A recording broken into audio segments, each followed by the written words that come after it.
Alright, after a long winter, I'm getting ready for a new shooting season. I've got a lot of stuff reloaded, but over the winter it was so long and we had so many snowstorms, I spent a lot of time reloading. I used to use Winchester 231 for my handgun. As you can see, there was the price I paid for it. That was probably 2 years ago. And I was quite happy that I bought that much because powder is just particularly hard to come by, particularly handgun powder. It's just been really tough. So I've used all this up, but maybe 500 grains that might be left in that. So I had to stop reloading during this winter storms. And just recently, the best I could come up with for powder, very good powder, is Vihtavuori N320. That's 2 kilograms. So that is 4 pounds here, and that was about $113 plus 14% sales tax. That was $190 right to my door. So I'm going to go through the process of working up some loads with Vihtavuori. So I'm going to work up some loads using the Vihtavuori. I hear it's quite good for 45, so I have 45 jacketed bullets, 230 grains that I'll be using. But I also have some cast bullets, so I have to find some good published loads for the cast bullets. I think for the 45, 4.9 to 5.2 makes a pretty good bullet or a good round for the 45. I also shoot 38s, so I've got some Spear hard cast round nose bullets, and I've got some that I cast myself in my Lee tumble lube. For 9mm, I've got some of these 124 grain bullets, and then I got a truncated cone, and also from the Lee another 125 grain bullet for the 9mm.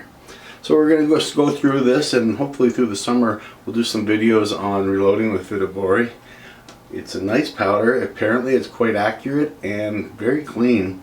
So I'm looking forward to those fringe benefits. The main benefit is that it's available. This is a European powder. I believe it's made in Finland, and they don't have the same press on or the same supply problems, I guess, that we're having up here.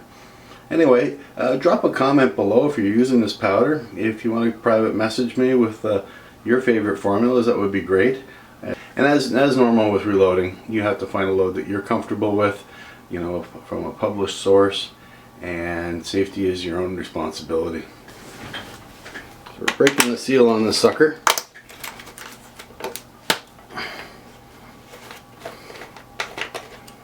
And there we go. As you can see, this is a flattened ball powder, and this is an extruded powder, but the extrusions seem to be cut off short so that it will meter nicely. Anyway, thought you might be interested in what the actual powder looks like. Actuate that a few times.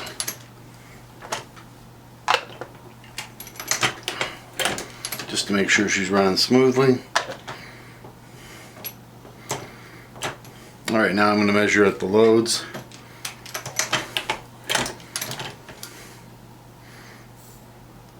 So my first load came out at 4.1.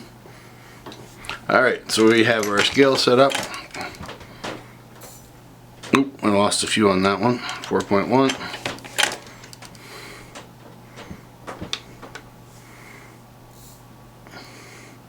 4.1.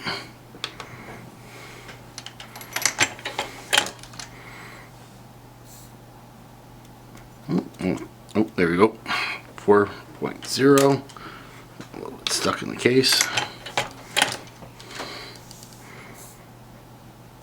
4.1.